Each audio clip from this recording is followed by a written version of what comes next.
Assalamualaikum warahmatullahi wabarakatuh. Alhamdulillah wa salli wa sallim ala nabiyina Muhammad.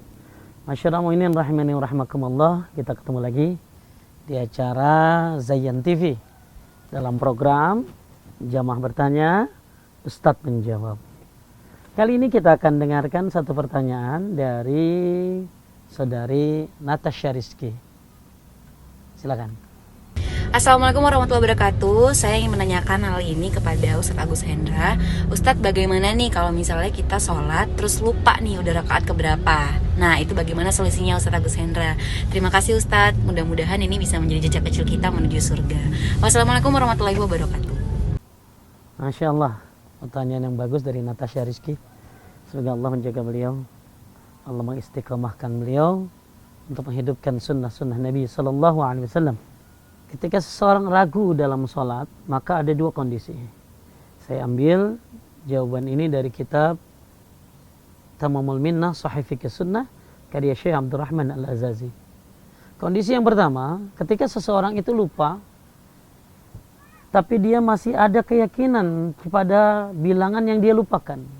Contoh, misalnya dia bingung, ini sudah rakaat keberapa, 2 atau 3. Tapi dia punya keyakinan yang besar kepada 3. Anggaplah kepada 2 rakaat 40%, kepada 3 rakaat 60%. Jadi dia ragu, ini 2 rakaat keberapa, 2 atau 3. Tapi keyakinannya lebih besar kepada angka 3.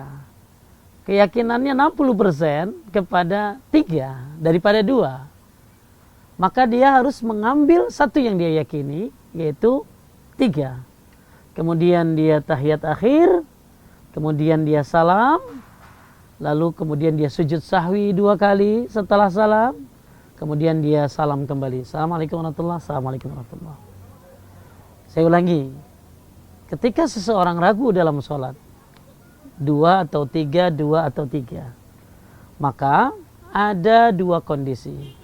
Kondisi yang pertama, dia lupa 2 atau 3, tapi dia punya keyakinan yang lebih pada salah satu bilangannya. 2 atau 3, dia lebih yakin kepada 3. Anggaplah kepada 2 rakaat 40%, kepada 3 rakaat 60%. Maka dalam kondisi ini, dia harus ambil keyakinannya yang paling tinggi, yaitu 3 rakaat.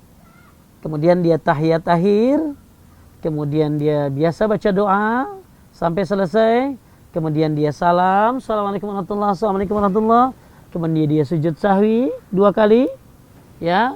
Kemudian duduk antara 2 sujud, kemudian dia sujud sahwi lagi yang kedua, kemudian dia duduk tahiyat akhir, tapi tidak baca doa, langsung salam, Assalamualaikum warahmatullahi wabarakatuh, Assalamualaikum warahmatullahi wabarakatuh. Kenapa seperti ini? Ya, karena sebagaimana yang disebutkan dalam riwayatnya. Masyarakat mu'minin rahimani wa rahimakumullah. Kondisi yang kedua orang ragu dalam sholatnya adalah ketika dia sholat dia ragu, dia bingung 2 atau 3, tapi tidak ada keyakinan. Tidak seperti yang kondisi pertama, dia ada keyakinan angka yang lebih tinggi. Tapi kondisi yang kedua ini dia bingung. Apakah dia rakaat kedua atau rakaat ketiga? Tidak ada yang lebih tinggi. Ya.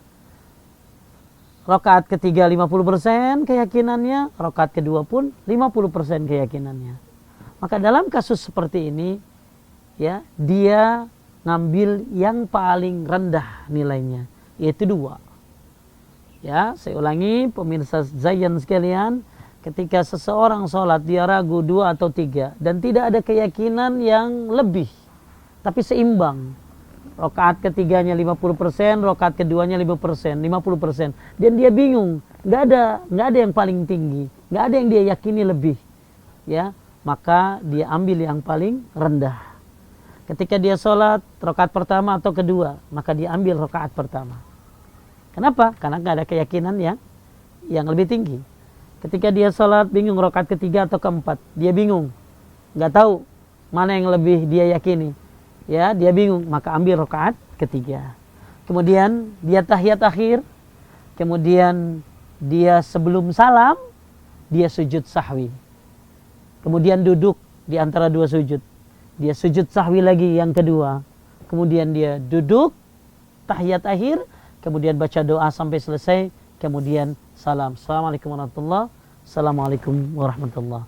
Bedanya dengan kasus yang pertama. Kalau kondisi yang pertama mungkin Zayan TV pemirsa masih ingat. Kalau kondisi yang pertama dia sujud sahwinya setelah salam. Salam dulu baru sujud sahwi. Kemudian duduk tahiyat akhir, nggak baca doa, langsung salam. Yang kedua. Tapi kalau kondisi yang kedua ini, ya, dia sujud sahwinya sebelum salam. Semoga bermanfaat. Dan memang di dalam sholat selalu ada saja setan yang menggoda kita untuk mengingatkan hal-hal yang kita lupakan. Sehingga ketika lagi sholat, kita bingung sudah rakaat keberapa, ketiga atau keempat. Tapi rahmat Allah buat kita. Setan membuat kita lupa rakaat. Tapi Allah kasih rahmat kita dengan sujud sahwi melalui sunnah Rasulullah Sallallahu Alaihi Wasallam. Bagi yang suka menuntut ilmu, insya Allah permasalahan ini permasalahan yang mudah. Tapi bagi yang belum menuntut ilmu, mudah-mudahan ini jadi ilmu yang bermanfaat. Barakallahu fikum. Assalamualaikum warahmatullahi wabarakatuh.